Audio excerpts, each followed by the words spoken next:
What I'm going to offer through these seminars is an overview of my work on secular Dharma, as I'm currently calling it. And I'll be revisiting material that some of you will probably be quite familiar with, particularly in the first seminar. But I think we should all bear in mind that this project, this secular Dharma project, is by its very nature a work in progress. And what that means is that I keep changing my mind about what I've said earlier, about what I've written. And usually I've changed my mind because I've learned something. And very often I've learned that from someone like you, from a question that's come up or an email I've received. And this means that I'm constantly rethinking some of these core ideas that I've been developing over the last 15 or so years, I guess. And so be patient if you've heard the stuff before, but also try to come to what we're exploring together with an open mind, with a willingness to think about these things afresh. And also to bear in mind that this will be, you know, a trajectory where we'll be meeting together both in this main seminar as well as in your own study groups. And perhaps you'll connect with each other in other forms as well, who knows. In any case, it'll be a long journey that we'll be taking together. And I'm sure that I will learn a great deal from this, and I hope that you will too. So without further ado, I'm going to begin. The first talk that I want to share with you is called, Am I a Buddhist? Am I a Buddhist? This is a question that I ask myself a lot. And this, of course, when you posit such a question, you're actually asking about who you are. Who am I? Or what am I? And this spirit of questioning, particularly as to what we're actually experiencing as embodied and embedded human beings, is a profound question. And it will be one that I feel animates our entire program. But I'd like to narrow it down as we begin to the question, you know, am I a Buddhist? Some of you probably have already a clear answer in your mind, yes or no. I'm afraid I somehow find myself in between yes and no. Particularly when I think of myself in terms of being a secular Buddhist. And again, what does secularity mean? I think one way of looking at secularity, which really just means the world or this time in a way, is that a secular life, a life, you know, like the one we lead from day to day, is one that's embedded in the diversity of the world. And so there are many different me's. You know, I am an animal. I am a human being. I'm a writer. I am a white heterosexual male. I am a brother. I'm a husband. I'm a European. I'm British. I'm a writer. I'm an artist. And the list could go on and on and on, because when I sort of, you know, look more carefully, or not even very carefully, but just very simply at who I think I am, I find that I'm a whole legion of things. And I slip between different communities, different groups with whom I, you know, share a slightly different identity. And one of these groups, which I shift into sometimes, calls itself Buddhist. But then the next question arises, what kind of Buddhist? When I find myself in Korea or in Tibet, I behave like a traditional Buddhist. I'm quite happy going to attend religious ceremonies. I'm perfectly at ease with bowing to monks or teachers. I have no sense of any discomfort or bad faith. On the other hand, I do feel a slight sense of being other, particularly if I'm the only white male heterosexual in the Dharma hall or in the temple.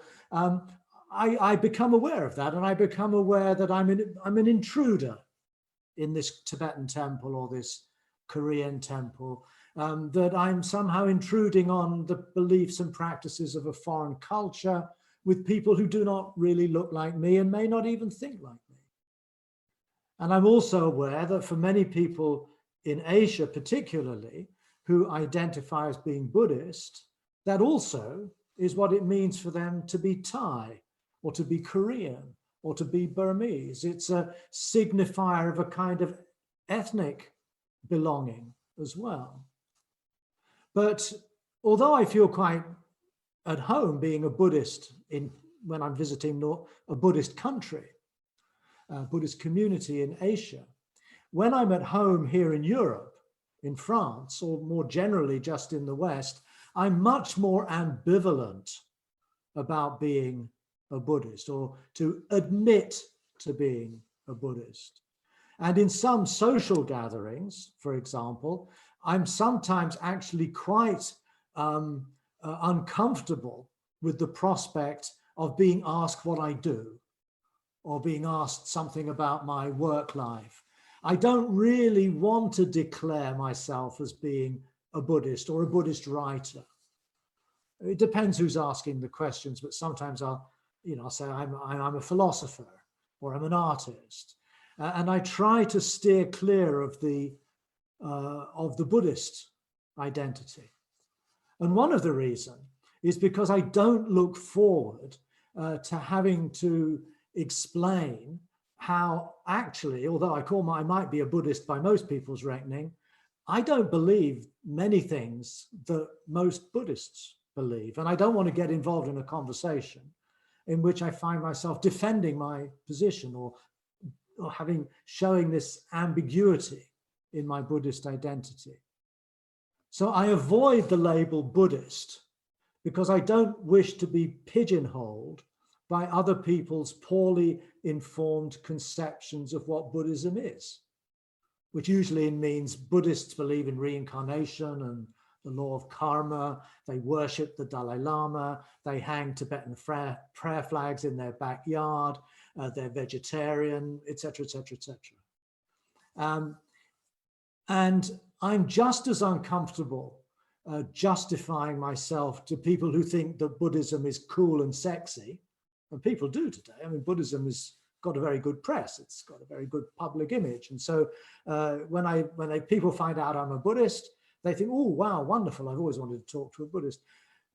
But I'm just as reluctant, I find, to get into that area of discussion as I would be from someone who thinks of Buddhism as being alien and weird. And I would find it very difficult to be introduced one day as the local Buddhist asked to give a talk at the nearby high school. And this happens sometimes, not very often, fortunately. I'm asked to sort of talk to Buddhism to a bunch of high school kids or university undergraduates or something. And again, I find this incredible sense of conflict. I find myself being torn between giving a talk about Buddhism as it existed historically and is practiced in Asia today. I can do that. That's easy enough. But I feel as though I'm somehow being fraudulent, that I'm not really confessing my own Buddhist passions, my own take on Buddhism. So this is the kind of dilemma I find myself in a great deal, and maybe some of you do too. And that's what I kind of want us to explore in our breakout group, which we'll come to later. But let's just put my cards a little bit more clearly on the table. I do not believe that what I'm experiencing now is the result of ignorance and craving, which is the standard Buddhist view. You are born by the force of craving and ignorance, and that's what propels you into existence. And these ignorance and craving are instantiated through actions I commit, karma, good karma or bad karma, and that's what actually triggers the specifics of the kind of birth I find myself born into. Frankly, I can't believe any of that. I've tried over the years when I was a monk to try to fit myself into that worldview, but it never really worked. So rather than that, I believe in the Big Bang. I believe in evolution through natural selection. I believe that human beings have emerged relatively recently on this planet, largely as the result of contingent factors, and that we're very likely to be destined to evolve into other forms of life that we can't even now begin to imagine. So I think that the human being is a very tentative, very temporary way of life that we think of as, very important, of course, but it's not going to be around for long. Whereas in a Buddhist framework, the human realm is one of 6 realms, and you can, routinely get born and die in such a realm. I find that all very hard to understand. I also feel that, as far as we know, we might be entirely alone in this universe. There's no hard evidence that anyone else is out there living as we do. So again, this makes me feel very much part of the secular world in which we live, informed by the natural sciences, but very difficult for me to, accept the standard Buddhist accounts of any of these things. I do not believe in rebirth or reincarnation for the simple reason that I cannot understand how after my death I could continue in any significant way that could still be considered me, Stephen, in any of the senses I mentioned above. That's all going to go. That's all going to finish at death, as far as I can see things. On the other hand, I can't disprove the theories of karma and rebirth any more than I can disprove the existence of God. The attraction to all those ideas, rebirth, karma, God, is that they appear to explain everything. There's nothing that they can't explain. It's the will of God, it's your karma in a past life. But the problem is with those all-explaining theories, they actually have very little real explanatory power. In some senses, they're not even wrong. They're simply irrelevant, is what I would currently say, to what it means to be able to flourish as a person and to flourish as a community. And if we go to some of the more specific Buddhist doctrines, let's say, for example, the Four Noble Truths. I don't believe in the Four Noble Truths either. I think that's a model, it's a framework that is effectively a metaphysical theory. We can interpret it psychologically, that's another story. But the basic framing of Buddhist practice in terms of the Four Noble Truths, I've long rejected. I find it serves no help whatsoever in leading my life. I don't believe in the 12 links of dependent origination either, not a standard Buddhist doctrine. I think the central links are very psychologically astute, from feeling and contact, feeling, craving, etc. That makes sense. But the whole idea, again, that it's triggered by ignorance and craving and it gives rise to further births doesn't make any sense for me at all. I also don't believe that there's any ultimate truth or absolute truth, and that the Buddha became awakened by understanding the nature of ultimate truth, or something like the true nature of mind. This to me is irrelevant. It's really got nothing to do with the practice of the Dharma. In a more social sense, I can no longer regard the monk or the nun or a priest as being the kind of ideal role model for what it means to practice the Dharma. I think that these forms of life in which people can benefit enormously, I've benefited enormously from being a monk myself, do not adequately stand for the kind of life we may live on earth today in accordance with the Dharma. They're too tied to the religious and social structures of ancient India. Now, I didn't arrive at these conclusions as a kind of knee-jerk reaction on being exposed to Buddhism. I've spent many, many years agonizing over many of these doctrines and these beliefs. It's been a long journey, which I've recorded in my books, and I'm not going to bore you anymore with it. But on the other hand, I also have to recognize that I wouldn't be here talking to you now if I had not received an education and a training as a Buddhist monk in very traditional Buddhist societies, the Tibetan Gelug order and the Korean Chogye order, where I spent 10 years of my life really doing nothing but focusing on the study and the practice of the Dharma. I've spent most of my adult life writing books about Buddhism, teaching its philosophy, teaching its psychology, teaching its different forms of meditations. And there's many things about Buddhism that I really love. I love Buddhist art of pretty much all the traditions. I greatly enjoy being in a Buddhist country. I feel Buddhism comes alive in 3 dimensions in a way that it doesn't do in a Western Dharma center. And I feel very much attuned and have a great affinity with those cultures and the people who practice the Dharma there.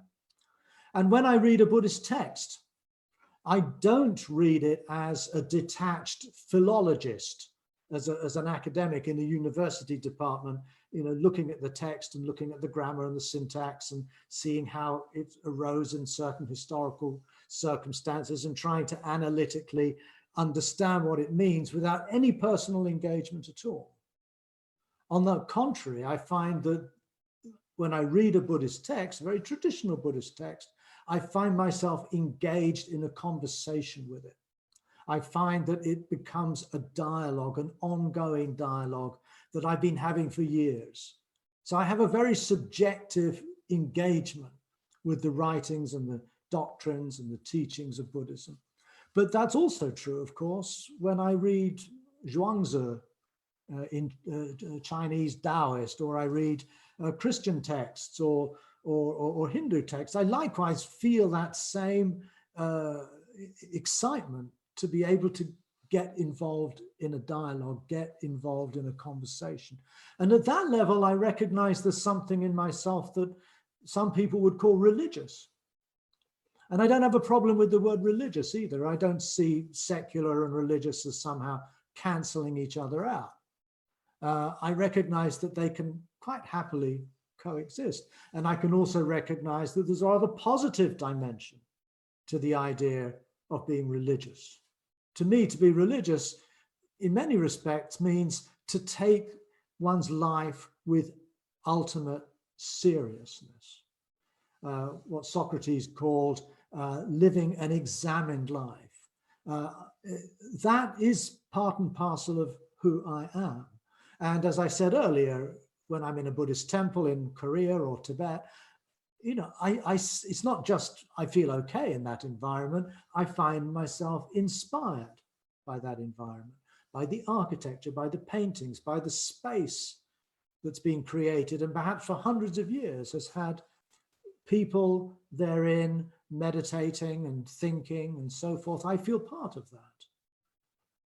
So being, am I a Buddhist? It's started out as a very simple question, but it ends up being incredibly complicated because we don't quite know where to draw the boundaries around the term Buddhist. And, that's my take on it. Another problem I have is that even if in a sort of generic sense, I can say, okay, I'm sort of a Buddhist, I find it very difficult to identify with any particular form of Buddhism. I'm not a Tibetan Buddhist, I'm not a Theravada Buddhist, I'm not a Nichiren Buddhist. If I were forced to declare my allegiance to any particular Buddhist tradition, it would be to Zen Buddhism, specifically the Korean form, but broadly Chan, Zen, Son. That's the tradition perhaps where I could feel most comfortable. And the reason for that is because I feel that the Zen tradition, particularly in its formative period in China, was very much about recovering an engagement with the secular world of that time. Buddhism came to China from India just after the time of Christ. It developed over a number of centuries, and it wasn't until about the 6th or 7th century that you start getting these figures we think of as the early Zen Masters. And part of that movement was a reaction against the top-heavy, monastic, scholarly, doctrinal Buddhism that had been inherited from India.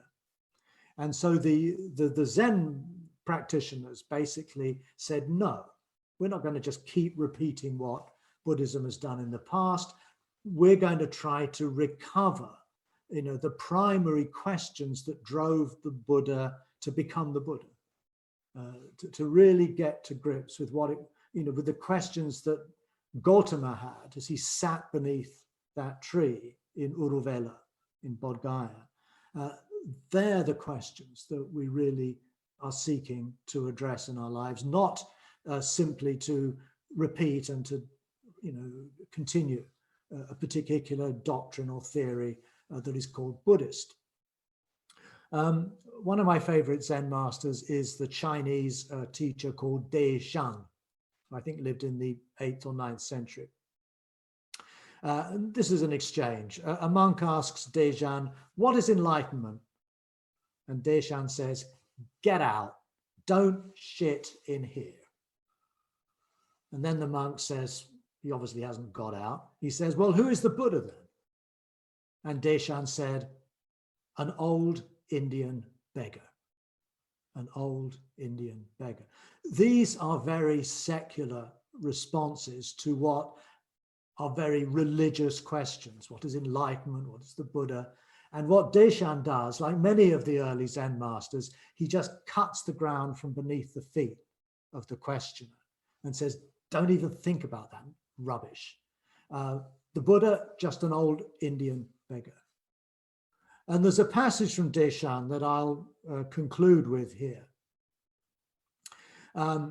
He says, I don't hold to some view about the ancestors. Here, there are no ancestors and no Buddhas. Bodhidharma is just a stinking old foreigner. Shakyamuni, he's just a dried up piece of shit.